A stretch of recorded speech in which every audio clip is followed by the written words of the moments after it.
నజరేయుడైన యేసుక్రీస్తు ప్రభువారి మిక్కిలి శ్రేష్టమైన నామములో పరిశుద్ధాత్ముని తోడుతో మీ వైపు చూచుటకు ప్రార్థన చేయుటకు మీరు ఇస్తున్నటువంటి భాగ్యమును బట్టి స్తుతులు చెల్లిస్తున్నాము నాయన. యోగ్యత, అర్హత, మంచితనము, నీతి లేని మేము కేవలం ప్రభువా సిలువ నుండి మాత్రమే మీ వైపు చూస్తూ సిలువ రుధిరధారను జ్ఞాపకం చేసుకొనొచ్చు మాకు ఆశ్రయముగా, శరణ్యముగా ఆ రక్తాన్ని ఆశ్రయించి మీ వైపు వస్తున్నాము నాయన. మీ వాక్యము చేత మా జీవితాలను ఈరోజు కూడా మరింత వెలుగుమయము చేయమని, మమ్మను బలపరచమని, మరింత ధైర్యపరచమని, వివేక జ్ఞానములతో మా హృదయములను నింపమని యేసుక్రీస్తు ప్రభువారి శ్రేష్టమైన నామములోనే ప్రార్థన మనవులు మీకే సమర్పించి వేడుకొనుచున్నాము తండ్రి. ఆమెన్. ప్రభునందు ప్రియులారా, మరి గత వారం ఒక ప్రత్యేకమైనటువంటి అంశాన్ని మనము మాట్లాడుకోవడం జరిగింది. ఏమిటది? బైబిల్ ఇచ్చు ధైర్య సందేశం. మొదటి భాగాన్ని మనము మాట్లాడుకున్నాం. ఈరోజు రెండవ భాగాన్ని మాట్లాడుకుంటున్నాం.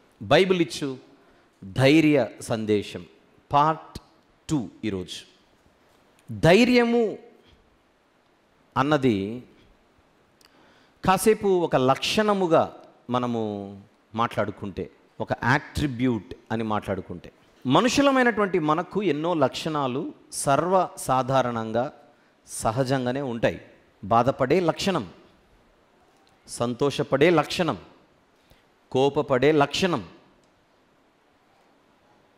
భయపడే లక్షణం, ధైర్యంగా ఉండే లక్షణం, ఇవన్నీ మానవులకు సహజంగానే ఈ లక్షణాలు ఉంటాయి. మానవులకు మాత్రమే కాదు, దాదాపుగా ప్రాణులకు కూడా, మిగిలిన జీవరాశులకు కూడా ఈ భావాలు ఉంటాయన్న సంగతి మనకు తెలుసు. గత వారం మనము బైబిల్ గ్రంథము బోధించే ధైర్యాన్ని గురించి మనం మాట్లాడుకోవడానికి ఒక సందర్భాన్ని మనము బైబిల్ నందు చూడడం జరిగింది. అది మోషే గారి సందర్భం. ఇశ్రాయేలీయులను కనాను వరకు నడిపించిన ఆయన ఇక నేను కనానులోనికి రావట్లేదు అని చెప్పినప్పుడు సహజంగానే కొన్ని దశాబ్దాల పాటు ఆయన నాయకత్వంలో నడిచిన ప్రజలు కలవరం పొందే అవకాశం సమృద్ధిగా ఉంటుంది. కానీ ఆయన ఇచ్చినటువంటి సందేశం ద్వితీయోపదేశకాండం 31వ అధ్యాయంలో, నన్ను బట్టి మీరు ధైర్యంగా ఉండడం, నన్ను బట్టి మీరు బెదిరిపోవడం, భయపడిపోవడం నేను ఉండనని అనేటువంటి విధానంలో కాకుండా, మిమ్మల్ని నడిపించువాడు, రప్పించినవాడు, మీతో ఎల్లప్పుడూ ఉండేవాడు దేవుడు. ఆ దేవునిని బట్టి మీరు ధైర్యంగా ఉండాలి. కళ్ళ ముందు భౌతికంగా నడిపించిన నాయకునిగా నేనింతకాలం ఉన్నా నా స్థానాన్ని భర్తీ చేయడానికి దేవుడు యెహోషువను ఎన్నుకున్నాడు. మీరు ధైర్యంగా ముందుకు వెళ్ళొచ్చు అని ఇశ్రాయేలు ప్రజలకు మోషే గారు ఇచ్చినటువంటి ఒక ధైర్య సందేశాన్ని గత వారం మనము చూసాం. ఆయన సందేశంలో ముఖ్యంగా మనం చూసినది, మీ ధైర్యానికి దేవుడు కారణమే కానీ నేను కాదు, నన్ను బట్టి కాదు మీరు ధైర్యంగా ఉండవలసింది అనే ఒక అద్భుతమైన సందేశాన్ని ఆయన ఒకవైపు ఇశ్రాయేలు ప్రజలకు, మరొక వైపు యెహోషువ గారికి కూడా ఇచ్చాడు. అది ద్వితీయోపదేశకాండం 31వ అధ్యాయంలో మనం చూసాం. తర్వాత యెహోషువ గ్రంథంలోనికి ప్రవేశించి అందులోని మొదటి అధ్యాయంలో మోషే గారు మృతి నొందిన తర్వాత దేవుడు యెహోషువ గారితో మాట్లాడుతున్న విషయాన్ని కూడా మనము చూడడం జరిగింది. ఒకసారి అక్కడ నుంచి ఈ రెండవ భాగాన్ని ప్రారంభిద్దాం. యెహోషువ గ్రంథము మొదటి అధ్యాయం మొదటి నుంచి. యెహోవా సేవకుడైన మోషే మృతి నొందిన తర్వాత యెహోవా నూను కుమారుడును మోషే పరిచారకుడునైన యెహోషువకి ఇలాగ సెలవిచ్చాను, నా సేవకుడైన మోషే మృతి నొందెను కాబట్టి నీవు లేచి నీవును ఈ జనులందరూ ఈ యోర్దాను నది దాటి నేను ఇశ్రాయేలీయులకు ఇచ్చుచున్న దేశమునకు వెళ్ళుడి. అక్కడతో మనము ముగించుకున్నాం. ఆ వచనాలను మీ ముందు నేను వివరించే ప్రయత్నం చేసినప్పుడు, ఒక నాయకుడు మృతి నొందిన తర్వాత దాని తర్వాత ఉన్నవారు ఆ బాధ్యతలు చేపట్టాలి. ఆ పరిచర్యను వారు కొనసాగించాలి అని మన కుటుంబానికి దాన్ని అప్లై చేసి, మన కుటుంబంలో తండ్రి నాయకుడే, తల్లి నాయకురాలే, వీరిద్దరిలో ఎవరు ముందు ఈ లోకాన్ని విడిచిపెట్టి వెళ్ళినా మరొకరు ఆ స్థానాన్ని భర్తీ చేసి, అంటే తండ్రి పాత్ర తల్లి పాత్ర ఒకరే పోషిస్తూ మిగిలినటువంటి కుటుంబ సభ్యులకు న్యాయం చేయాలి, వారిని దేవుని మార్గంలో నడిపించాలి అనే ఒక కుటుంబ సందేశాన్ని మనము తీసుకుని గత వారం ముగించుకున్నాం. కనుక మోషే అనే నాయకుడు మృతి నొందిన తర్వాత తాను లేకపోయినప్పటికీ మీరు మాత్రం భయపడకుండా, జడియకుండా ముందుకు సాగిపోవాలే కానీ ఆగిపోకూడదు. అది మనం చూసినటువంటి సందేశం. ఈ వర్తమానం చివరిలో మళ్ళీ ఇక్కడికి వద్దాం, యెహోషువ గ్రంథం దగ్గరికి మళ్ళీ వద్దాం. బైబిల్లో మనకు భయపడకుడి, ధైర్యంగా ఉండుడి అనే మాట కేవలము మోషే, యెహోషువ అనేటువంటి ఈ ఇద్దరి విషయంలో మాత్రమే కాకుండా మిగిలిన పలు సందర్భాలలో కూడా ఈ మాట మనకు బైబిల్లో కనబడుతూ ఉంటుంది. నేను కోట్ చేసినట్టుగా మనిషికి సహజంగానే ఉండే లక్షణాలలో ధైర్యం కూడా ఒకటి. సంతోషంగా ఉండుట లక్షణం, బాధపడుట ఒక లక్షణం, కోపగించుట ఒక లక్షణం. సహజంగానే ఈ లక్షణాలు ఎలాగైతే ఉంటాయో ధైర్యంగా ఉండడం కూడా ఒక లక్షణమే. అప్పుడప్పుడు కొంతమంది మనల్ని ధైర్యంగా ఉండమని చెబుతూ ఉంటారు, మనము కూడా ఇంకొకరికి ధైర్యంగా ఉండమని చెబుతూ ఉంటాం. మనిషి అన్నవాడు ఎక్కడైనా ధైర్యంగా ఉంటాడండి అనేవాడు అనడు. ఎందుకు? ధైర్యంగా ఉండుట అనేది సహజంగా మనకు ఒంట్లో ఉండేటువంటి లక్షణమే కనుక. గత వారం కూడా ప్రస్తావించాను, ఈ భూమి మీద మనము ధైర్యంగా ఉండడానికి మనుషులకు రకరకాల కారణాలు ఉంటాయి. డబ్బు కారణం కావచ్చు, ఆస్తులు కారణం కావచ్చు, ఉద్యోగం కారణమై ఉండొచ్చు, ఒక ఇన్సూరెన్స్ రూపంలో మనకు ఉండొచ్చు, రిటైర్మెంట్ అయిపోయిన తర్వాత కూడా నాకు పెన్షన్ వస్తుంది, ఇబ్బంది లేదు అనేటువంటి ఒక భరోసా కావచ్చు, కండబలము కావచ్చు, జనబలం కావచ్చు, పదవి బలం కావచ్చు. ఒక మనిషి ధైర్యంగా ఉండడానికి ఇలాంటి ఎన్నో కారణాలు మనకు కనబడుతూ ఉంటాయి. కానీ ఇప్పుడు నేను ప్రస్తావించిన ఏ కారణమైనా మనలో ఒకవేళ ధైర్యాన్ని నింపితే అవి తాత్కాలికమైన కారణాలే అవుతాయి, తాత్కాలికమైనవే అవుతాయి. అవి మనలను నిత్యము ధైర్యంగా ఉంచే స్థాయి వాటికి లేదు అని లాస్ట్ వీక్ మాట్లాడుకున్నాం కదా.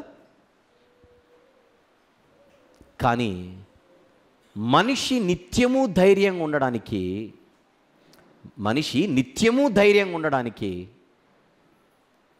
ఒక దేవుడు మాత్రమే సంపూర్ణమైన కారకుడిగా మనకు గ్రంథమందు కనబడుతూ ఉంటాడు. అది మోషే గారి సందేశంలో మనము చూసాము, యెహోషువ గారితో సంభాషణలో కూడా మనం చూసాము, ఇందాక చూస్తాము కూడా తర్వాత. బైబిల్లో మరికొన్ని సందర్భాలలో మనం ఆలోచించి మళ్ళీ యెహోషువ గ్రంథానికి వద్దాం. ఆది కాండమును ఒకసారి తెరచి చూడగలిగితే తీద్దాం, ఒకసారి అందరూ తీద్దాం. ఆది కాండము 15వ అధ్యాయం. ఆది కాండము 15వ అధ్యాయం. సందర్భ పరిచయం.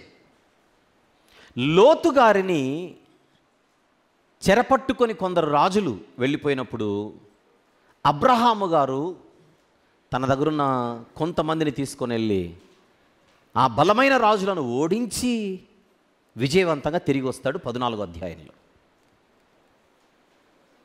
తర్వాత మీరు 14వ అధ్యాయం చదివితే అది మనకు అర్థమవుతుంది. చాలా గొప్ప విజయం అది. కొద్ది మందిని తీసుకొని వెళ్ళి బలమైన రాజులను ఓడించి తిరిగి వచ్చాడు అబ్రహాము గారు. ఒకవైపు విజయం ఉంది. అబ్రహాము గారు బలమైన వారిపై విజయము సాధించినా ఆయనకు తన జీవితంలో ఒక చిన్న భయం ఉంది. ఆ భయమే తనకు పిల్లలు లేరని. అంతకు మునుపు దేవుడు వాగ్దానం చేశాడు, నీకు గొప్ప సంతానాన్ని నేను ఇస్తానని పరోక్షంగా 12వ అధ్యాయం నుంచే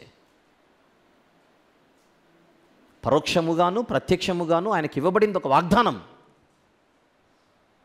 కానీ ఎందుకో కలవరం. వాగ్దానం అయితే దేవుడు చేశాడు, కానీ అది ఇంకా నెరవేరట్లా.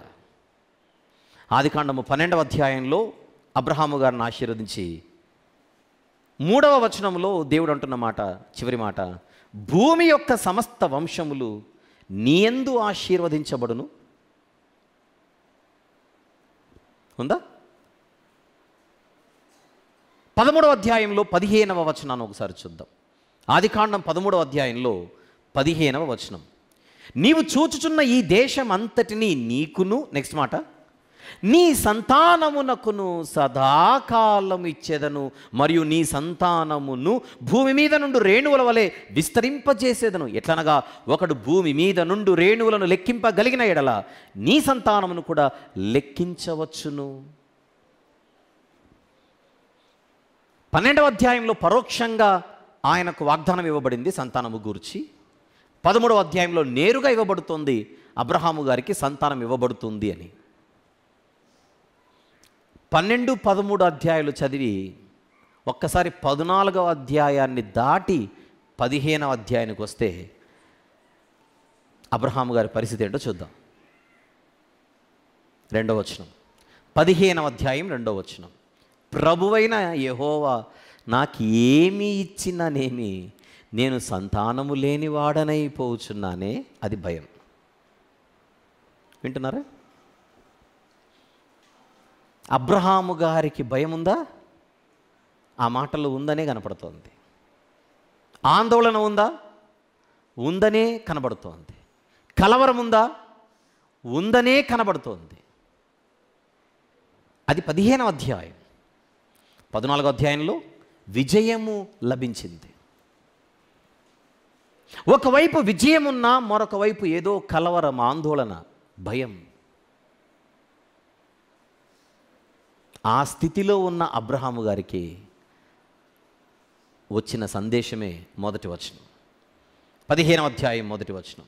ఇవి జరిగిన తరువాత యెహోవా వాక్యం అబ్రామునకు దర్శనమందు వచ్చి, అబ్రామా భయపడుకుము, నేను నీకు కేడము. అబ్రామా భయపడకుము. ఎందుకు భయపడుతున్నావు? నీకు వెనకాల చాలా ఆస్తి ఉందిగా, నీ దగ్గర ఎందరో పనివారు ఉన్నారుగా, ఆరోగ్యం బాగుందిగా, షుగర్లు బీపీలు ఏమి లేవుగా. సో వై ఫియర్ అని కాదు మెసేజ్ అక్కడ.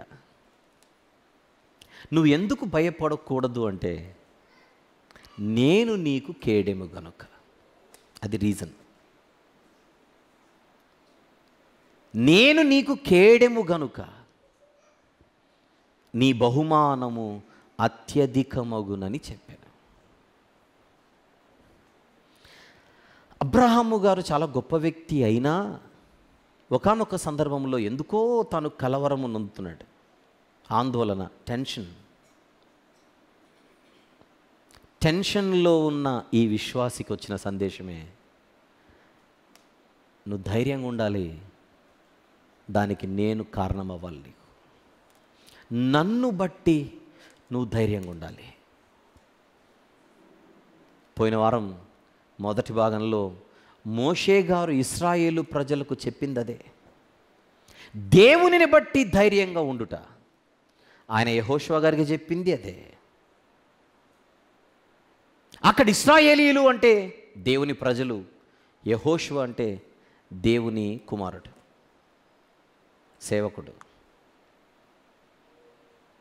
అంటే బైబిల్లో విశ్వాసులకు లేదా దేవుని ప్రజలకు ఒక సీరియస్ మెసేజ్ ఉంది. ఆ మెసేజే, దేవునిని బట్టి మీరు ధైర్యంగా ఉండాలి. మనము విశ్వాసులమైనప్పటికీ ఈ మెసేజ్ మనం మిస్ అవుతున్నామేమో జీవితంలో అని ప్రశ్నించుకుందాం. విశ్వాసులమైనప్పటికీ ఈ సందేశం మనకు చేరట్లేదేమో.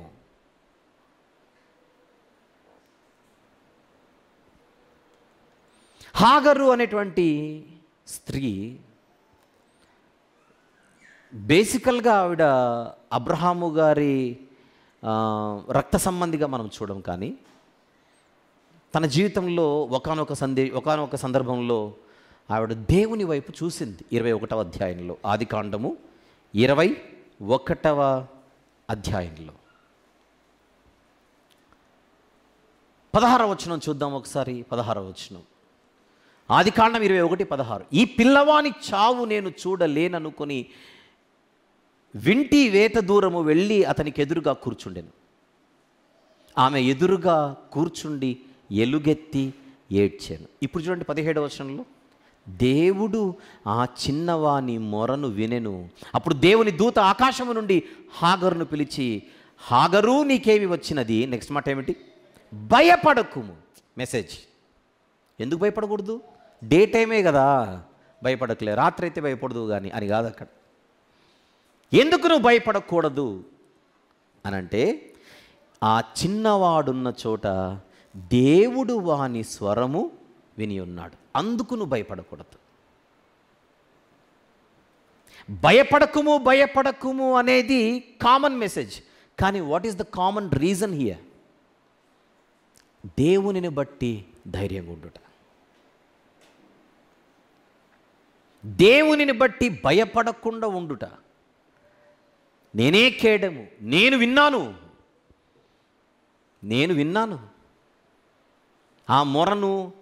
ఆ మొర నా చెవిన పడింది. 41వ అధ్యాయం యెషయా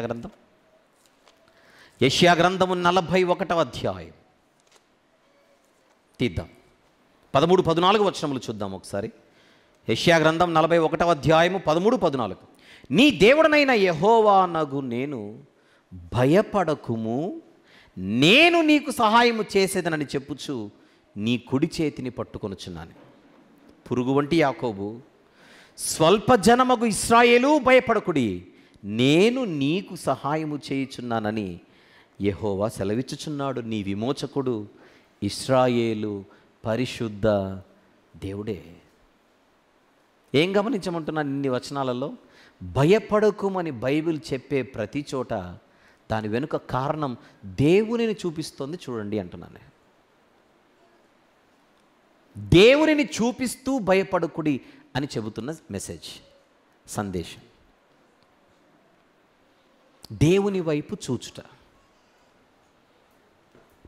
దేవునిపై దృష్టీకరించుట, దేవునిపై మనస్సు పెట్టుట.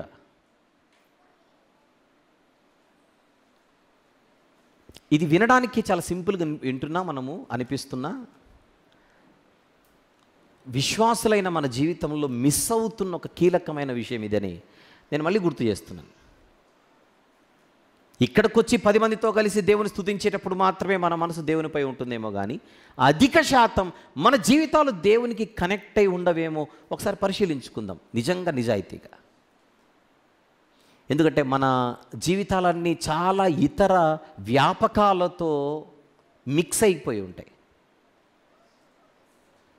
ఆక్యుపై అయిపోయి ఉంటాయి, అందులో మనం నిమగ్నమైపోయి ఉంటాం. చదువుల్లోనూ, ఉద్యోగంలోనూ, వ్యాపారంలోనూ, సంపాదనలోనూ, ఇతరత్ర విషయాల్లో.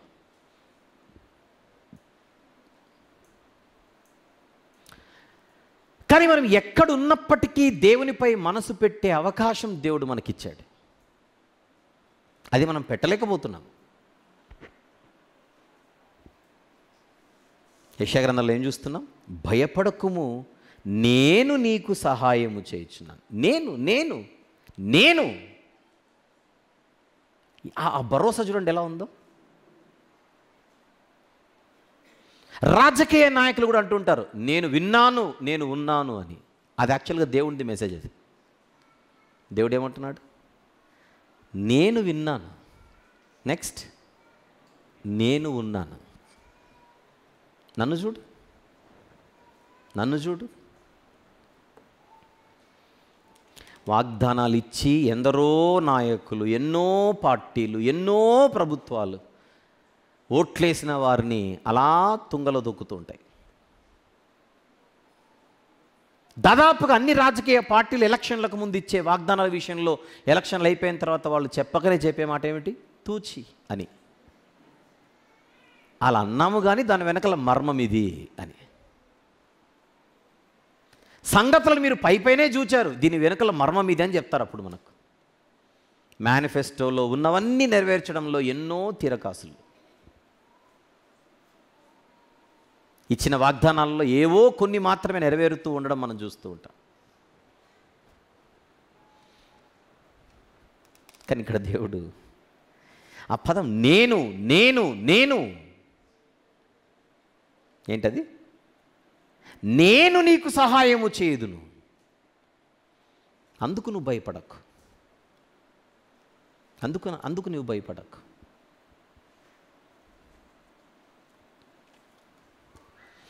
దోణిలో శిష్యులు ప్రయాణం చేస్తున్నారు. కృత నిబంధనలో దోణిలో శిష్యులు ప్రయాణం చేస్తున్నారు. యేసుప్రభు లేరు దోణిలో. మార్కు సువార్త 6వ అధ్యాయాన్ని ఒకసారి తీద్దాం.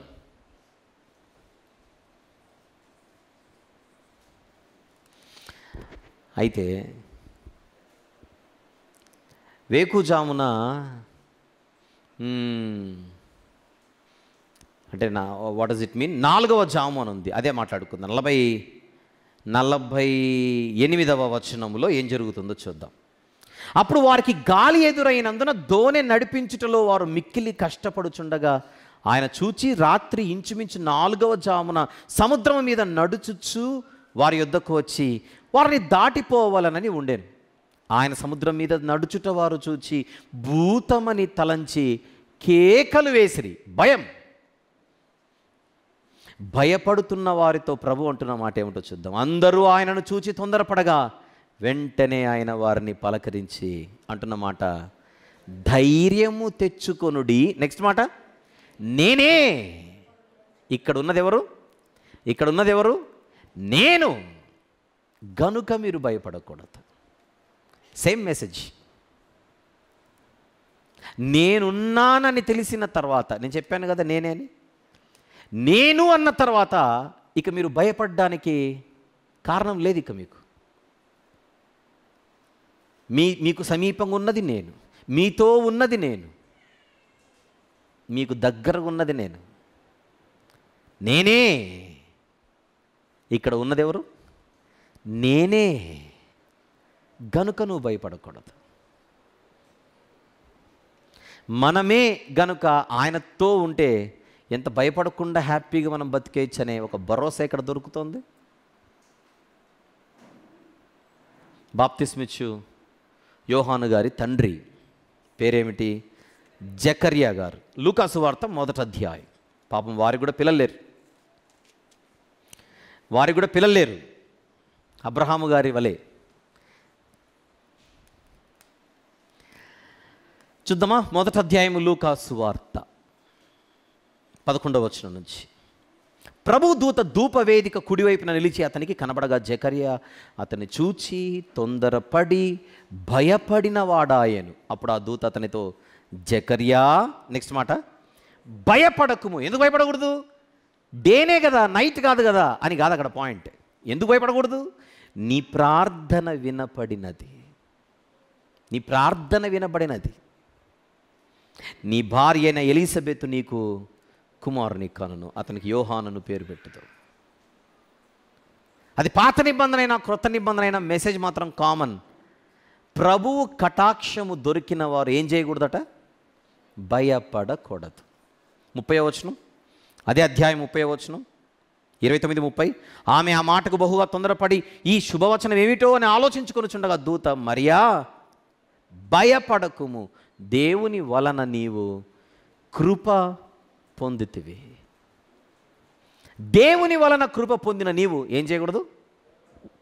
భయపడకూడదు. 2వ అధ్యాయం లూకాసు వార్త 2వ అధ్యాయం 9-10 వచనములు.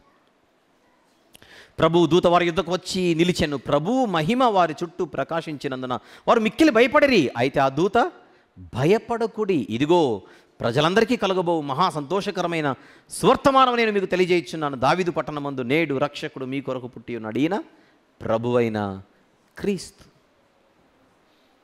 వెనువెంటనే ఇన్ని నేను చూపించడానికి గల ఒకే ఒక కారణం, బైబిల్ ఇస్తున్నటువంటి ఒక అద్భుతమైన సందేశాన్ని మనం గమనిద్దామంటున్నాను.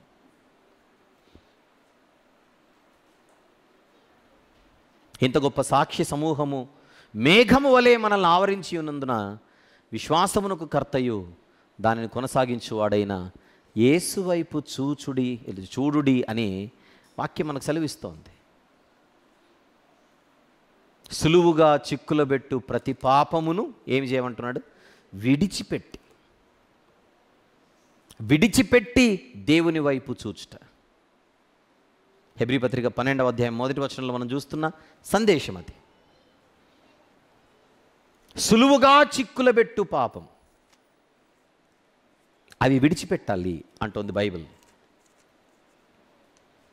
ఇంత గొప్ప సాక్షి సమూహము మేఘము వలె మనలను ఆవరించి ఉన్నందున మనము కూడా ప్రతి భారమును సులువుగా చిక్కులబెట్టు పాపమును విడిచిపెట్టి విశ్వాసమునకు కర్తయు దానిని కొనసాగించువాడైన యేసు వైపు చూచుచూ మన ఎదుట ఉంచబడిన పందెములో ఓపికతో పరుగెత్తుదుము. ఆయన తన ఎదుట ఉంచబడిన ఆనందము కొరకై అవమానమును నిర్లక్ష్యపెట్టి సిలువను సహించి దేవుని సింహాసనం యొక్క కుడిపార్శ్వమున ఆసీనుడై ఉన్నాడు.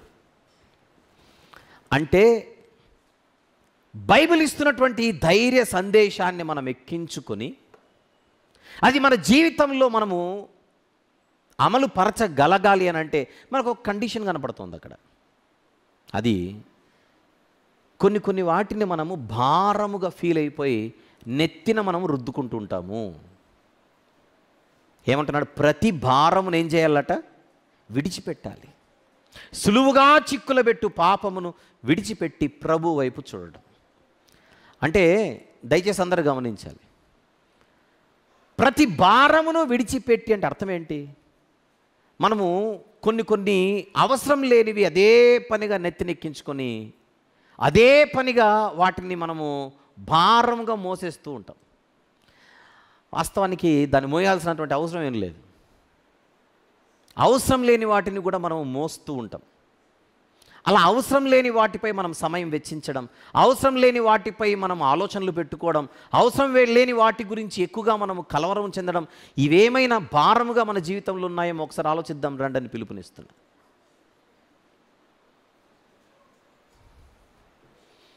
ఒకసారి ఒక చిన్న ఎగ్జాంపుల్ చెప్పాను. ఇప్పుడు ఫ్యాన్ తిరుగుతోంది కదా అక్కడ, ఒక్కొక్కసారి ఆ రెక్కలు కింద నీడలాగా, ఇప్పుడు ఫ్యాన్ పైన లైట్ ఉందనుకోండి, కాసేపు కరెక్ట్గా దానిపైన లైట్ ఉంటే కింద దానిపైన ఆ యొక్క రెక్కలు తిరుగుతున్నట్టుగా మనకు అనిపించవా కదా? ఆ నీడ, రెక్కల నీడ కనపడుతుంది కదా, స్పీడ్గా తిరుగుతుంది కనుక. ఓకే, ఫ్యాన్ని ఇప్పుడు మనం ఒక రెండులో పెట్టామనుకోండి, ఒక్కొక్క రెక్క మనకి ఈజీ కనపడుతుంటుందిగా, రైట్? కరెక్ట్గా ఫ్యాన్ పైన లైట్ ఉండి, లైట్ కింద ఫ్యాన్ ఉండి, ఆ ఫ్యాన్ యొక్క నీడ ఫ్లోర్ పైన తిరుగుతోందట, రెక్కలు తిరుగుతున్నాయి. ఒకడు అది చూసాడు, ఆ నడవడానికి భయపడుతున్నాడు. దేనికి? ఫ్యాన్ తిరుగుతోందని, ఆ రెక్కలు తగులుతాయేమో అని. అదేం చేస్తున్నాడంటే ఆ రెక్క వస్తే మళ్ళీ రెక్కను దాటి కింద ఇంకొక రెక్క వస్తే దాన్ని జంప్ చేసి దాటి అమ్మయ్య తప్పించుకున్నాను ఫీలింగ్లో. అబ్బో చాలా ఫీల్ అయిపోతున్నాడు, నేను చాలా కష్టపడి ఈ సమస్యను దాటానని. తన ఫీలింగ్ ఏంటంటే నేను సమస్యను దాటుతున్నాను అనుకుంటున్నాడు. వాస్తవానికి అక్కడ ఏం లేదు, సమస్య లేదు. సమస్య లేని దానిని సమస్య అని అనుకుని మనం దాన్ని నెత్తినెక్కించుకునే అలవాటు మనకు చాలా బాగుంటుంది. అందులో ఎక్స్పర్ట్స్ ఏమో బహుశా మనం సమస్యే లేని చోట సమస్య ఉన్నట్టుగా ఫీల్ అవ్వడం. ఇది ప్రత్యేకించి విశ్వాసులైన మనకు ఇది దగ్గర బంధువు. మనకు దగ్గర బంధువు ఏమిటి? లేని సమస్యను ఉందని క్రియేట్ చేసుకొని చక్కగా లోపల పెట్టుకోవడం. ఒరిజినల్ ఫ్యాన్ వేరు, నీడలో ఉండే ఫ్యాన్ వేరు. కాలుకు కానీ చేతికి కానీ గాయమయ్యేది ఒరిజినల్ తగిలితే, నీడ తగిలితే కాదు.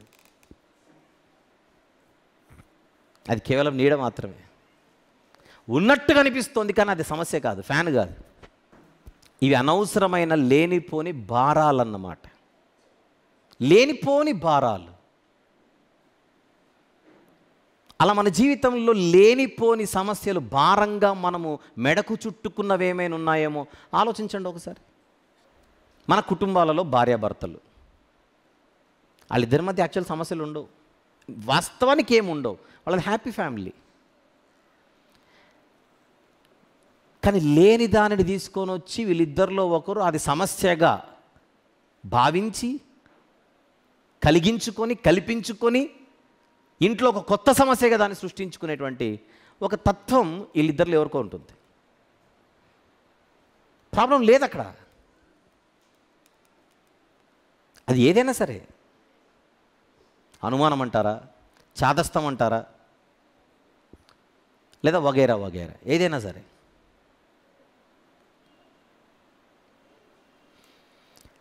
అవసరం లేదుగా.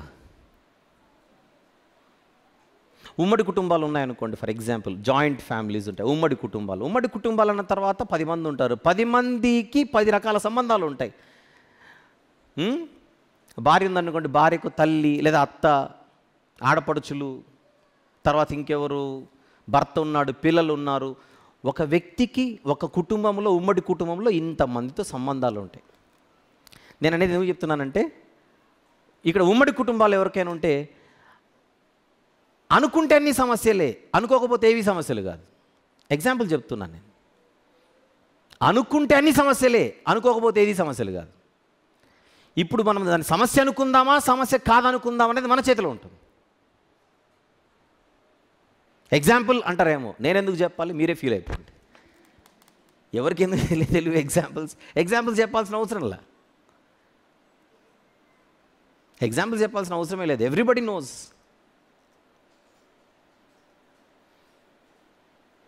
పేరుకు మనం క్రైస్తవులమైన విశ్వాసులమైన గాలికి పోయే ప్రతిదాన్ని తీసుకొని వచ్చి మనకు రుద్దుకుంటామే, అది విడిచిపెట్టమంటున్నాడు బైబిల్. ఏం చెప్తోంది? అవి విడిచిపెట్టు. అవెందుకు నువ్వు భారంగా నువ్వు నెత్తికెక్కించుకుంటున్నావు?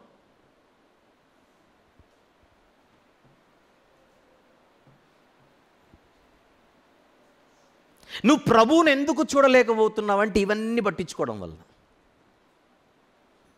అందుకే కలవరం, అందుకే ఆందోళన, అందుకే భయం, అందుకే అభద్రతా భావం.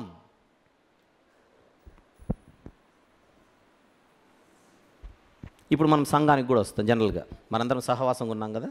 ఇక్కడ కూడా మనందరము చేయవలసిన ప్రధానమైన పని ప్రభువును చూడడం.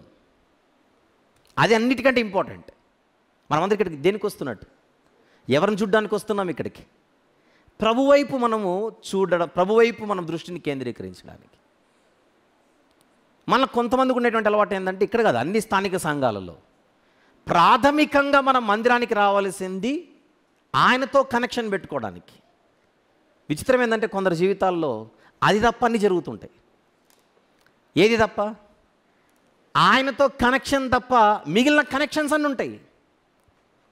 నాతో కనెక్షన్, మీతో కనెక్షన్, మీతో కనెక్షన్, అబ్బబ్బబ్బబ్బబ్బబ్బ. మనం కలుసుకున్నామంటే ఇంకా ప్రపంచ చరిత్ర అంతా మనమే మాట్లాడతాం కూర్చొని. నేను అడుగుతున్నాను ఒక మాట, మీలో ఎవరైనా దేవునికి కనెక్ట్ అయి ఉండకుండా నాకు మీరు కనెక్ట్ అయి ఉన్నారనుకోండి, ఇది నిష్ప్రయోజనమైంది. అలాగనే నేను దేవునితో కనెక్ట్ అయి ఉండకుండా మీతో కనెక్ట్ అయి ఉన్నాను అనుకోండి, అది నాకు నిష్ప్రయోజనమైంది. దేనికి పనికి వస్తుంది? నిత్యానందాన్ని ఇచ్చేది మీరు కాదు, నేను కాదు. నిత్య జీవాన్ని ఇచ్చేది మీరు కాదు, నేను కాదు. నిజాయితీగా ఆలోచించండి. ఇలాంటి పరిస్థితి ప్రపంచ క్రైస్తవ సంఘాలలో ఉందా లేదా చెప్పండి. దేవునితో రిలేషన్ ఉండదు, దేవునితో కనెక్షన్ ఉండదు. ఇక్కడ మాత్రం మనం ముచ్చట్లు మాత్రం అబ్బో టన్నుల కొద్దీ. ఒక మీటింగ్ మనం పెట్టుకున్నాం అనుకోండి, ఏదో ఒకటి ఎగ్జాంపుల్, అబ్బో ఆ పనిలో బిజీ, ఈ పనిలో బిజీ, ఈ పనిలో బిజీ, 100 పనులు ఉంటాయి. మీటింగ్ అనగానే 100 పనులు ఉంటాయి. ఆ పనులైతే అబ్బో భలే చేస్తాం. కానీ దేవునితో కనెక్షన్, ఆయనతో కనెక్షన్ లేకుండా నేను ఊడుస్తాను, ఆయనతో కనెక్షన్ లేకోకుండా నేను కుర్చీలు వేస్తాను, ఆయనతో కనెక్షన్ లేకోకుండా నేను శుభ్రపరుస్తాను, ఆయనతో కనెక్షన్ లేకోకుండా నేను కెమెరా పెడతాను, ఆయనతో కనెక్షన్ లేకోకుండా నేను బయట పరిచర్య చూసుకుంటాను, ఆయనతో కనెక్షన్ లేకోకుండా నేను ఇవన్నీ ఆపరేట్ చేస్తానంటే ఇదంతా ప్రయోజనం లేనిది. ఇది అది ఎవరైనా చేస్తారు. మనం దేవుని మందిరానికి రావాల్సింది ప్రధానంగా దేవునితో కనెక్ట్ అయి ఉండడానికి, ఆ కనెక్షన్ని బలపరుచుకోవడానికి. అప్పుడే మనకు సమస్యలు ఉండవు అని చెబుతున్నాను. That is the point here. ఎప్పుడైతే సమస్యలు ఉండవో భయం ఉండదు. ఎప్పుడైతే భయం ఉండదో అక్కడ ఆనందం ఉంటుంది, ధైర్యం ఉంటుంది.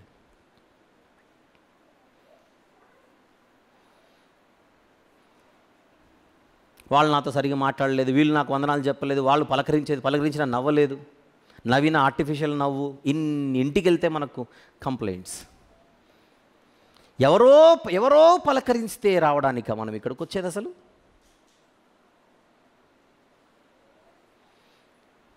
మనకు కొంచెం ఆ మెచ్యూరిటీ అవసరం.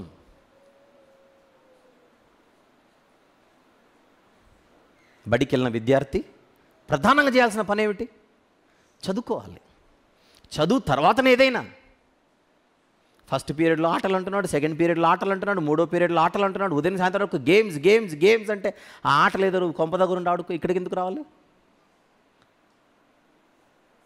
స్కూల్లో గేమ్స్ పీరియడ్ అని ఒకటి ఉంటుంది, ఆటలు ఆడించే పీరియడ్ ఒకటి ఉంటుంది.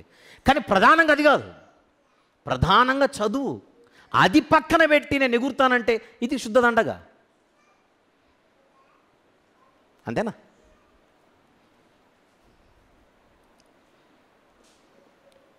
బైబిల్ మనకు ఒక ధైర్య సందేశాన్ని ఇస్తోంది.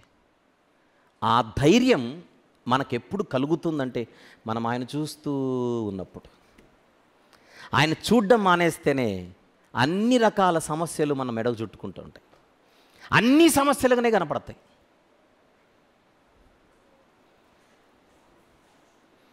ఎగిరిపడుతున్న సముద్రాన్ని చూసి భయపడ్డారు ఇదే శిష్యులు.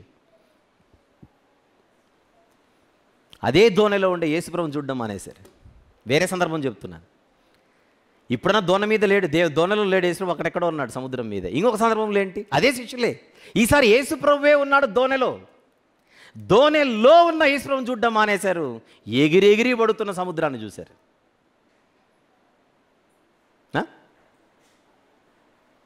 యేసుప్రభును చూడకుండా గాలిని, తుఫానును, సముద్రాన్ని చూడగానే మొత్తం గుండెలు జారిపోయినాయి. అప్పుడు వచ్చారు ప్రభు దగ్గరికి.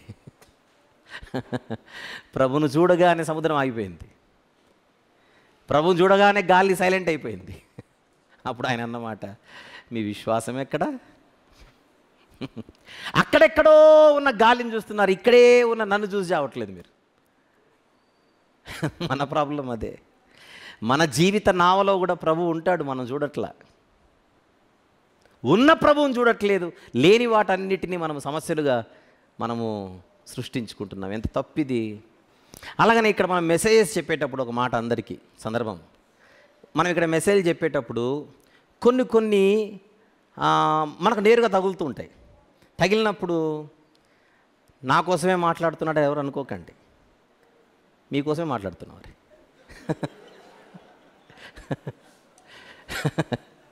అంటే మీరు అంటే ఇక్కడ ఇండివిజువల్గా కాదు, అందరి కోసం మాట్లాడతా, నా కోసం కూడా మాట్లాడతా. అసలు ఆ మాటలు అసలు పోయిన వారం నేను మెసేజ్ మీ చెప్పిన తర్వాత ఇంటికి వెళ్ళిన తర్వాత నా హృదయం ఎంత ఉప్పొంగిందో. అబ్బా, మోషే గారు ఇచ్చిన అద్భుతమైన సందేశం ఏమిటి, నన్ను చూడొద్దు నువ్వు దేవుడిని చూడు అంటున్నాడు అక్కడ.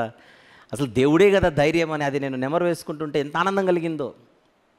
అది కదా దేవుడు అంటే. ఎప్పుడైనా చిన్న వీడియోలలో సునామీకి సంబంధించిన వీడియోస్ వచ్చేటప్పుడు అమ్మో సముద్రం అనిపించేలా ఉంటుంది. మళ్ళీ వెంటనే దేవుడు గుర్తొచ్చినప్పుడు ఇంత బీభత్సాన్ని సృష్టించే సముద్రం కూడా దేవుడు అనే పేరెత్తగానే తోకముడి చెల్లిపోతుంది కదా, ఆ దేవుడు ఎంత గొప్పవాడు అని అనిపిస్తుంది. మళ్ళీ ఎర్ర సముద్రం చీలడం ఏమిటి? సైలెంట్ అన్నాడు యేసుప్రభు, అంతే. వైలెంట్గా సముద్రం సైలెంట్ గల. ప్రతి చోట మనం దేవుని గొప్పతనాన్ని నెమరు వేసుకునగలిగేటువంటి అవకాశం దేవుడు మనకిచ్చాడే. అలా కొన్ని సందర్భాలలో మనం కొన్ని విషయాలు చెప్పేటప్పుడు అదే పనిగా ఎవరినో మనసులో పెట్టుకొని ఎప్పుడు చెప్పాం. కానీ కొన్ని మనకు తగులుతాయి. తగిలినప్పుడు ఏమనుకోవాలి? దేవానికి స్తోత్రం, నాకు తగిలింది అనుకోవాలి, అంతే. తగలకపోతే ప్రాబ్లం, కానీ తగిలితే ఏంటి? నేను ఆ మధ్యలో ఒక 4 వారాల కిందట నేను ఒక మెసేజ్ చెప్పినప్పుడు ఒక 3-4 ఫోన్ చేసి చెప్పారు, నిన్న మెసేజ్ నాకు డైరెక్ట్గా నాతో మాట్లాడినట్టు ఉంది అని. మంచిదేగా. వాళ్ళు ఆనందించారు మళ్ళీ. ఎస్, నా లైఫ్కి తగిలింది, అది నన్ను ఆలోచింపజేసింది. అలానే అనుకోవాలి, పాజిటివ్గా అనుకోవాలి. తర్వాత ఇంకొక విషయం చెప్తాను. మనము ఆరాధనకు రాకుండా కొన్ని సందర్భాల్లో ఆగిపోతూ ఉంటాం. ఆగిపోయే వారిలో 2 రకాలు. ఒకరు నిజంగా కుదరక రాని వాళ్ళు. ఇప్పుడు వర్షం బీభత్సంగా పడుతోంది, వాళ్ళు రాలేకపోయారు. అది మనము ఎవరేం చేయలేరు, దాన్ని మనం తప్పు పట్టేది ఏం లేదు. ఒకరికి ఆరోగ్యం అస్సలు బాగలేదు, రాలేకపోతున్నారు, దాన్ని తప్పు పట్టం మనం ఎప్పుడు. అలాంటివేవో కారణాలు ఉన్నాయి, నిజంగా రావాలనుంది కానీ రాలేని పరిస్థితి, దాన్ని ఎవరు తప్పు పట్టరు. కానీ మీరు రావాలి రావాలి రావాలని ఒక మెసేజ్ ఇక్కడ చెప్పేటప్పుడు మనం చెబుతున్నది ఆ కేటగిరీలో ఉన్న వాళ్ళ గురించి కాదు. వచ్చే అవకాశం ఉండి వెళ్ళినా పర్లేదు లేకున్నా పర్లేదు అని లైట్గా తీసుకుంటూ ఉంటారే, అది వాళ్ళ కోసం. ఆ కేటగిరీ కూడా ఉంటారుగా, ఉండరా? ఒకసారి అబ్రహాం ఒకసారి స్టేజ్ మీదకి, స్వామి నువ్వు కూడా ఇద్దరు రండి, మీరు ఎంత త్వరగా వస్తే మీరు అంత త్వరగా వెళ్ళిపోతారు. జస్ట్ అర్థం కావడానికి చెప్తాను. ఇప్పుడు మన ముందు 2 ఉన్నారు, 2 సంఘస్థులే. అబ్రహాం ఏమో వచ్చే అవకాశం ఉన్నా రావట్లా అనుకోండి, కాసేపు ఊరికే ఎగ్జాంపుల్, రైట్? వచ్చే అవకాశం ఉన్నా రావట్లా, ఆయనకు పాపం ఆరోగ్యం బాగలేక లేవడానికి కూడా అవకాశం లేక 2 రావట్లేదు. ఇప్పుడు మీరు మందిరాన్ని నిర్లక్ష్యం చేయకండి, రండి అని నేను మెసేజ్ చెప్పాను అనుకోండి, తనని మైండ్లో పెట్టుకొని కాదు అది. అప్పుడు నువ్వు ఫీల్ అయితే నేను బాధ్యుని కాదు, అది ముందే చెప్తున్నాను నేను. అంటే నాకు ఆరోగ్యం బాగలేదండి, మళ్ళీ నేను రాకపోతే అంత మాట అనేస్తాడా అని నువ్వు ఫీల్ అయితే అసలు నువ్వు మైండ్లో కూడా లేవు, నువ్వు అలా ఫీల్ అవ్వకూడదు. ఆరోగ్యం బాగలేనప్పుడు, వచ్చే పరిస్థితి లేనప్పుడు దాన్ని ఎవరు కూడా ఏమన్నారు. కానీ మరొకరు ఏం చేస్తున్నారంటే ఇది కూడా ఉపమానం మాత్రమే సంగమా. ఇప్పుడు తనకేమో వచ్చే అవకాశం ఉంది, రావట్లేదు, వెళ్ళినా పర్లేదు వెళ్ళకున్నా పర్లేదు అనే ఫీలింగ్లో ఉన్నాడు అనుకోండి.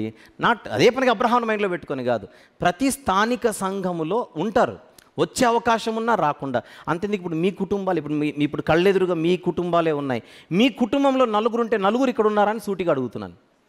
బహుశా 2 ఉండొచ్చు, మిగిలిన 2 వచ్చే అవకాశం ఉన్నా రాకుండా ఉండొచ్చు. ఇంట్లో 2 కుమారులు ఉన్నారనుకోండి, ఒకడికి ఇంట్రెస్ట్ ఉంటుంది, ఇంకొకటికి ఇంట్రెస్ట్ ఉండదు. ఇంట్రెస్ట్ ఉన్నవాడిని శభాషణాలి, ఇంట్రెస్ట్ లేని వాడికి బుద్ధి మాటలు చెప్పాలి. నువ్వు దేవుని నిర్లక్ష్యం చేస్తున్నావు, బైబిల్ నిర్లక్ష్యం చేస్తున్నావు, ప్రార్థన నిర్లక్ష్యం చేస్తున్నావు, మంచిది కాదని చెప్పాలి. నిర్లక్ష్యం అంటే వెళ్ళినా పర్వాలేదు వెళ్ళకున్నా పర్వాలేదు అనేటువంటి ఒక ఫీలింగ్లో ఎవరైతే ఉంటారో వారికి మనము ఇవ్వాల్సినటువంటి సందేశం ఇవ్వాలిగా. కనుక ఆ కేటగిరీలో ఉన్న వాళ్ళకు ఒకవేళ మెసేజ్ వెళ్తుంటే ఈ కేటగిరీలో ఉన్న వాళ్ళు ఫీల్ కాకూడదు, అలా సంబంధం లేదు. అలా ఫీల్ అయితే ఏంటో చెప్పనా, అనవసరమైన భారాన్ని తీసుకొని మళ్ళీ నెత్తికి గట్టించుకోవడం అంతే. అసలు భారమే కాదు, సమస్యే కాదు, లేని సమస్యను మనం ఏం చేస్తున్నాం, అదే పనిగా తెచ్చుకొని రుద్దుకుంటున్నాం. మీ ఇద్దరికి 100 వందనాలు, థ్యాంక్ యూ, అంతే. నేను అనేది ఏంటంటే కొన్ని సందర్భాలలో కొన్ని విషయాలు వెళ్తూ ఉంటాయి, మెసేజ్లో వెళ్తూ ఉంటాయి. అది నా కోసమే మాట్లాడాడు, మా కోసమే మాట్లాడాడు, అనవసరంగా ఇవన్నీ ఫీల్ కాకూడదు. ఎందుకంటే అవన్నీ మనం అనవసరంగా తెచ్చిపెట్టుకోవడం. అలాగని తగులుతున్నా నాకు కాదనుకోకూడదు, మళ్ళీ తగులుతున్నా నాకు కాదనుకోకూడదు. అవి మరి తగులుతుంటే దేవానికి స్తోత్రం, నేను మారాలి. అసలు చెప్పేటప్పుడు నాకే తగులుతుంటాయి కొన్ని, నేనెవరు చెప్పుకోవాలి?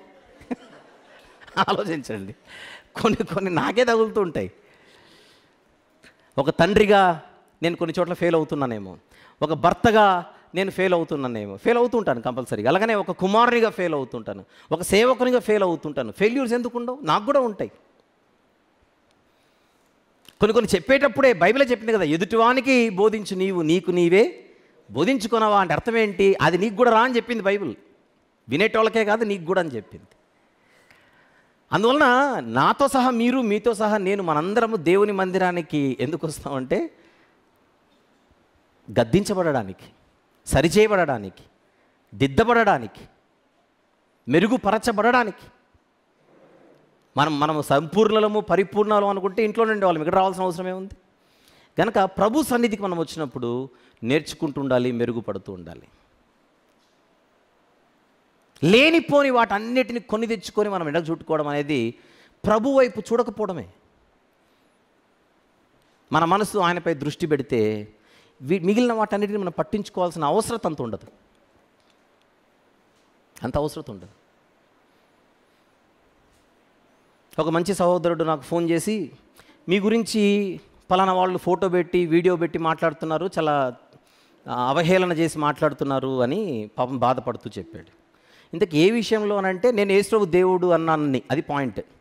వాళ్ళ బాధ ఏంటంటే, నేను యేసుప్రభుని దేవుడు అన్నందుకు వాళ్ళు తెగ ఫీల్ అయిపోయి నన్ను వాళ్ళు టార్గెట్ చేసి ప్రతినిత్యము నా నామస్మరణే చేస్తూ వాళ్ళు ఉండగా పాపం మన మన మన సహోదరుడు గారు బాధపడి చెప్తే, పోనీలే 2 సార్లు చేసినప్పుడు నేను పోనీ లైట్ నువ్వు కూడా పట్టించుకోకని అంటే, మీకేం బాధ కలగట్లేదా అని అడిగాడు. నాకెందుకు బాధ, నేను 2 రెండ్లు 4 అన్నాను, వాళ్ళేమో 2 రెండ్లు 6 అంటున్నారు. 4 అంటున్న వాడిని చూసి 2 రెండ్లు 6 అన్నవాడు నవ్వుతున్నాడని అంటే ఫీల్ అవ్వాల్సింది ఎవడు? వాస్తవానికి ఫీల్ అవ్వాల్సింది ఎవడు? ఆ 6 అనేటోడే. 4 అని కరెక్ట్ చెబుతున్నా నేను ఎందుకు ఫీల్ కావాలి?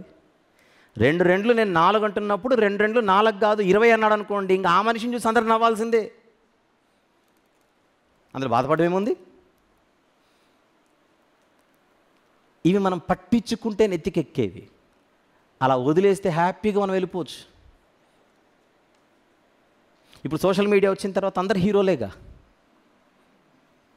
అందరూ టీచర్లే, అందరూ పాపులర్ బోధకులే, అందరూ వచ్చేస్తున్నారు, ఇంకందరూ మాట్లాడతారు. మనం అన్నీ పట్టించుకుంటే ఎలా? ఇంగ్లీష్లో ఒక సామెత ఉంటుంది, ఇగ్నోరెన్స్ ఈజ్ బ్లిస్ అని. అంటే అర్థం ఏంటి? పట్టించుకోకపోవడమే సగం బలం అట, సంతోషమే సగం బలం అంటారు కదా, అదే అన్నీ పట్టించుకోకూడదు, పట్టించుకుంటేనే. ఆఫీస్ నుంచి అలసిపోయి వచ్చినటువంటి భర్తకు సాయంత్రము అన్నం వడ్డిస్తూ, తాలింపు వడ్డిస్తూ, కళ్ళ ముందున్నవన్నీ వడ్డిస్తూ, వేరేవి కూడా వడ్డిస్తూ ఉంటుంది భార్య. వేరేవంటే అర్థం ఏంటి? మీ అమ్మ ఏమనిందో తెలుసా, అదొక వడ్డించడం. మీ చెల్లి ఏమైందో తెలుసా, అది ఒక ఐటమ్ అనమాట. ఈ మనిషి తిని విని చేతులు అడుక్కొని లాస్ట్లో నీళ్ళు తాగుతుంటాడు. నువ్వు మనిషివా, నువ్వు అసలు బండవా, ఇంత చెప్తే మలకవు, నువ్వు ఇంత చెప్తే ఏమన్నావంటే అప్పుడు ఆయన అంటాడు, అవన్నీ నువ్వు పట్టించుకున్నావు అనుకునే సమస్యలు పట్టించుకోకని వెళ్ళిపోతాడు, సీరియస్గా పడుకుంటాడు వెళ్ళేసి. ఇంత చెబితే ఇదా నువ్వు అని చెప్పేది, ఇంకంతే చెప్తాడు ఎవరైనా. నువ్వు అన్నీ వింటే కదా ప్రాబ్లమ్స్, వినకు, అన్నీ పట్టించుకుంటే ప్రాబ్లమ్స్, పట్టించుకోకు. కరెక్టే అనే అలవాటు ఉన్న వాళ్ళు అంటూనే ఉంటారు. నీకు వినే అలవాటు ఉంటే వింటూనే ఉంటావు, వింటూనే ఉంటే ఎక్కుతూనే ఉంటాయి, ఎక్కే కొద్దీ సమస్యలే. నన్ను అడిగితే ఇయర్ ఫోన్లు కనిపెట్టిన వాడు మంచి ఎక్స్పర్ట్ అయి ఉంటాడు. ఎవరైనా ఏమైనా మాట్లాడుతుంటే ఓ పాట ఆన్ చేసుకొని పెట్టుకోవాలన్నమాట. ఆ పాట కంటే ఈ పాట బాగుందిగా.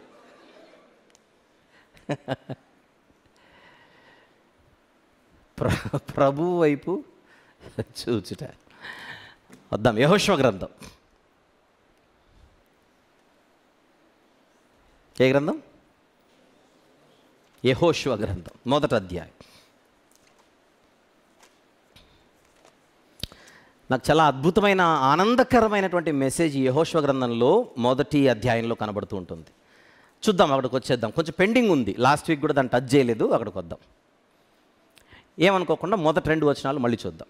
యెహోవా సేవకుడైన మోషే మృతి నొందిన తరువాత యెహోవా నూను కుమారుడును మోషే పరిచారకుడునైన యెహోషువకి ఇలాగ సెలవిచ్చాను, నా సేవకుడైన మోషే మృతి నొందెను, కాబట్టి నీవు లేచి నీవును ఈ జనులందరూ ఈ యోర్దాను నది దాటి నేను ఇశ్రాయేలీయులకు ఇచ్చుచున్న దేశమునకు వెళ్ళుడి అన్నాడు. ఇప్పుడు 3వ వచనం నుంచి దేవుడిస్తున్న భరోసా ఏంటో చూద్దాం. నేను మోషేతో చెప్పినట్లు మీరు అడుగుపెట్టు ప్రతి స్థలమును మీకు ఇచ్చుచున్నాను. ఎక్కడి నుంచి ఎక్కడి వరకు 4వ వచనంలో చెప్పాడు. 5వ వచనం, నీవు బ్రతుకు దినములన్నిటను ఏ మనుష్యుడును నీ ఎదుట నిలవలేకయుండును, నేను మోషేకు తోడై ఉండినట్లు నీకు తోడై ఉందును, నిన్ను విడువను, నిన్ను ఎడబాయను, నిబ్బరము కలిగి ధైర్యముగా ఉండుము. 9వ వచనం కూడా చూద్దాం. 9వ వచనం, నేను నీకు ఆజ్ఞ ఇచ్చి ఉన్నాను కదా, నిబ్బరము కలిగి ధైర్యముగా ఉండుము, దిగులు పడకుము, జడియకుము. నీవు నడుచు మార్గమంతటిలో నీ దేవుడైన యెహోవా నీకు తోడై ఉండును. దిగులు పడకు, ధైర్యముగా ఉండు, జడియకు. లాస్ట్ టైం మనం ద్వితీయోపదేశకాండంలో ఈ మాటలు చూసాం. అవే ఇక్కడ రిపీట్ అవుతున్నాయి మళ్ళీ. ఎందుకు అని అడిగితే, నేను నీకు తోడై ఉంటాను, అది భరోసా. ఇప్పుడు మనం ఇంతవరకు ఈ పాయింట్నే మాట్లాడుకుంటూ వస్తున్నాం. నేనున్నాను అనే మాటే. అయితే యెహోషువ గారు ఒక నాయకునిగా, దేవుని సేవకునిగా, బాధ్యత కలిగినటువంటి వ్యక్తిగా దేవుడున్నాడులే నాతో అని పక్కన పెడితే కుదరదు. ఈ సందేశానికి నేను ముగింపు భాగానికి వస్తున్నాను, దయచేసి ఎవరు మిస్ అవ్వకండి. నేను పోయిన వారం ఒకటి చెప్పాను, ప్రతి భర్త నాయకుడే, అంటే ప్రతి తండ్రి నాయకుడే, ప్రతి తల్లి నాయకురాలే అని చెప్పాను. దేవునిని చూస్తూ నాకు దేవుడున్నాడు, నాతో దేవుడున్నాడు అనేటువంటి ఆలోచనలతో మనం ముందుకు సాగిపోవాలి అని మనం మాట్లాడుకున్నాం. అయితే నేను నీతో ఉన్నాను అని దేవుడు ఎవరితో అయితే చెబుతున్నాడో ఆ వ్యక్తికి ఒక బాధ్యత ఇస్తున్నాడు. ఆ బాధ్యత ఇప్పుడు చూద్దాం. ఎక్కడుంది? 7వ వచనము నుండి చూసుకుంటుద్దాం. 7, 8 వచనములు వెరీ వెరీ వెరీ ఇంపార్టెంట్. ఏమిటది? అయితే నీవు నిబ్బరము కలిగి జాగ్రత్త పడి బహు ధైర్యముగా ఉండి, సరిపోదు ధైర్యంగా ఉంటే, నా సేవకుడైన మోషే నీకు ఆజ్ఞాపించిన ధర్మశాస్త్రం అంతటి చొప్పున చేయవలెను. నీవు నడుచు ప్రతి మార్గమున చక్కగా ప్రవర్తించినట్లు నీవు దాని నుండి కుడికి కానీ ఎడముకు కానీ తొలగకూడదు. ఈ ధర్మశాస్త్ర గ్రంథమును నీవు బోధింపక తప్పిపోకూడదు. దానిలో వ్రాయబడిన వాటన్నిటి ప్రకారము చేయుటకు నీవు జాగ్రత్త పడినట్లు దివారాత్రము దానిని ధ్యానించిన ఎడల నీ మార్గమును వర్ధిల్ల చేసుకొని చక్కగా ప్రవర్తించదవు. ఒకవైపు నువ్వు ధైర్యంగా ఉండి నేనున్నానని దేవుడు చెబుతూనే, నేను నీతో ఉండాలంటే, నా నడిపింపు నీతో ఉండాలంటే నువ్వు చేయవలసింది ఒకటి ఉంది. ఏమిటది? నీ జీవితానికి నేను ఇచ్చిన ధర్మశాస్త్రం అనే వాక్యం ఏదైతే ఉందో అది నువ్వు దివారాత్రము దానిని ఏం చేయాలి? ధ్యానించాలి. అప్పుడే నీవు నీ మార్గమును వర్ధిల్ల చేసుకొని చక్కగా ప్రవర్తించేదవా. చివరి మాట చూడండి ఒకసారి. దానిలో వ్రాయబడిన వాటన్నిటి ప్రకారము చేయుటకు నీవు జాగ్రత్త పడినట్లు దివారాత్రము దానిని ధ్యానించిన ఎడల నీ మార్గమును వర్ధిల్ల చేసుకొని చక్కగా ప్రవర్తించెదవు. అంటే నాతో దేవుడు ఉన్నాడులే అనేటువంటి ఒక భావనతో, ఒక ఆలోచనతో తన బాధ్యతను విస్మరిస్తే, ఉన్నాడు నాతో దేవుడు అని అనుకుంటూ మనం భ్రమపడతామే కానీ దేవుడు నిజానికి ఉండడు. దేవుడు మనతో ఉండి ఆయన నడిపింపు మనతో ఉండాలంటే మనం చేయవలసింది ఏమిటట? ఆయన ధర్మశాస్త్రమును దివారాత్రము జాగ్రత్తగా ధ్యానించి నేర్చుకుని అమలు పరిస్తే తప్ప మన మార్గము వర్ధిల్లదు. Feeling good is different. మనము చాలా నేను హ్యాపీగా ఫీల్ అవుతున్నాను, తృప్తిగా ఉందండి అనే ఫీలింగ్ వేరు, కానీ రియాలిటీ వేరు. డాక్టర్ గారు మనతో మాట్లాడుతున్నాడు అనుకోండి, మనకు తెలియకుండానే ఒక మంచి భరోసా, బలం వచ్చేస్తుంటుంది. నేను చెప్తున్నానుగా నీకేం కాదు, ఇంకొక 6 ఏళ్ళు డోకా లేదు. డాక్టర్ గారు నేను 6 రోజులే అనుకుంటున్నాను, 6 ఏళ్ళ వరకు నో ప్రాబ్లం అంటాడు డాక్టర్. సరే డాక్టర్ అంటే, సరే కాదు ఈ మందులు వేసుకో అంటాడు. అప్పుడు ఈ మందులు వేసుకో, నాకు మందులు వద్దు డాక్టర్ నువ్వు చెప్పావు కదంటే, నేను చెప్పాను కానీ ఈ మందులు నువ్వు వేసుకోవాలి. అలాగే దేవుడు మనకు తన వాక్యం అనే ఔషధాన్ని ఇచ్చాడు. ఇందులోని ప్రతి మాట కూడా ఒక ఔషధ మూలిక. అవి మనం వేసుకుంటూ ఉండాలి. అప్పుడు మన మార్గం ఏమవుతుంది? వర్ధిల్లుతుంది. యెహోషువ, మోషే అనే వ్యక్తిని నువ్వు ఇప్పుడు భర్తీ చేయాలంటే, ఆయన బాధ్యతకు, ఆయన యొక్క పాత్రను నువ్వు చేయవలసింది, తన ద్వారా ఇవ్వబడినటువంటి ధర్మశాస్త్రాన్ని నీ జీవితంలో ధ్యానించి నేర్చుకొని దాన్ని ఏం చేయాలి? పాటించాలి. అప్పుడు నాయకునిగా నీవు విజయవంతుడు అవుతావు. ఇక్కడ ప్రతి తండ్రి నాయకుడు అన్నాను, ఇక్కడ ప్రతి తల్లి నాయకురాలు అన్నాను. అలాగనే దేవుని యందు విశ్వాసం ఉంచిన ప్రతి ఒక్కరు కూడా ఆత్మీయ నాయకులే మిగిలిన వారికి.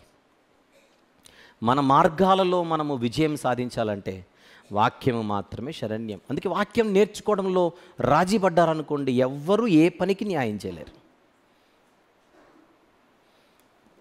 నడుమొంచి నేను పని చేస్తాను అని అన్నా వాక్యము నేర్చుకోకపోతే ఆ పని అంత ఫలభరితంగా ఉండదు. మందిరంలో మనకు ఏ పరిచర్య ఇవ్వబడినా, జీవితంలో మనం ఏ పనులలో ఉన్నా, యెహోషువ గారి విజయానికి వాక్యమే నీకు కారణంగా ఉంటుందని ప్రభు చెబుతున్నట్టుగా దాన్ని ఈరోజు మనము గుర్తించాలి. వాక్యము వినే అలవాటు, వాక్యం నేర్చుకునే అలవాటు, వాక్యాన్ని చదివే అలవాటు, వాక్యాన్ని ధ్యానించే అలవాటు ఇక్కడ ఎవరికైనా లేకపోతే మనం బలహీనులమని మనం గుర్తించాలి. అనేక విషయాల్లో మనం బలహీనులమే. బలపడాలి. ఆ బలపరిచేదే దేవుని వాక్యం. అలా మీరు బైబిల్ చదివేటప్పుడు అనేక చోట్ల అనేక మంది దేవునిని బట్టి నువ్వు ధైర్యంగా ఉండు అని చెబుతున్న సందేశాలు ఎన్నో మనకు తారసపడుతుంటాయి. అవన్నీ మనం ఈ యొక్క సందేశానికి ఏం చేయాలి? జతపరుచుకోవాలి. దావీదు గారు మరణిస్తూ సొలొమోను గారిని పిలిచి దేవునిని బట్టి నువ్వు ధైర్యంగా ఉండాలని చెబుతూ ఉంటాడు. ఆ ఒక్క వచనాన్ని దయచేసి చూడండి. ఇలాంటివి ఏమున్నా కూడా దీనికి యాడ్ చేసుకోవాల్సిందిగా మనం చేస్తున్నాం. దినవృత్తాంతంలో మొదటి గ్రంథం 28వ అధ్యాయం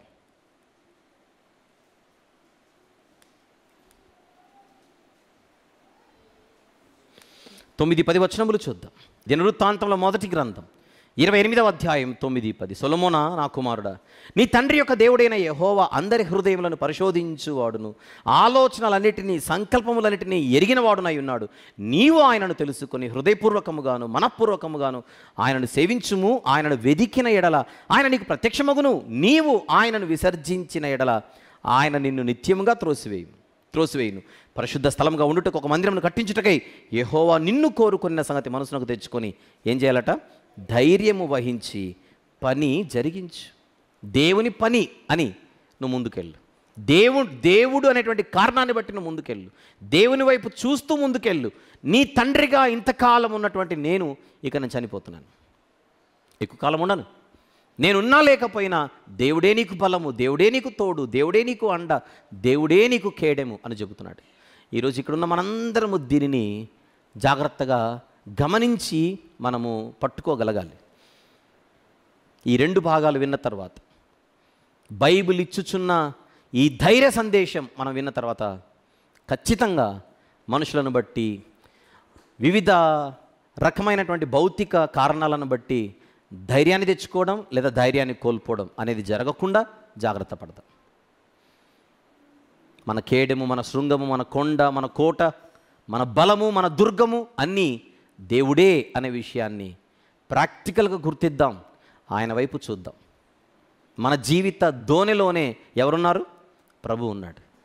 ఆ ఉన్న ప్రభువును చూడడం మానేసి ఎక్కడో ఉన్న వాటిని చూస్తూ భయపడే ఒక అలవాటుకు స్వస్తి చెబుదాం. ప్రభుతో ఉందాం, విశ్వాసంగా జీవిద్దాం, కలవరాన్ని విడిచిపెడదాం. ధైర్యంగా ఆనందంగా ఆయన చేయి పట్టుకొని లేదా ఆయనకు మన చేయి ఇచ్చి నడిపించమని కోరదాం. ఈ విషయంలో దేవుడు మనల్ని గొప్పగా నడిపిస్తాడు కూడా.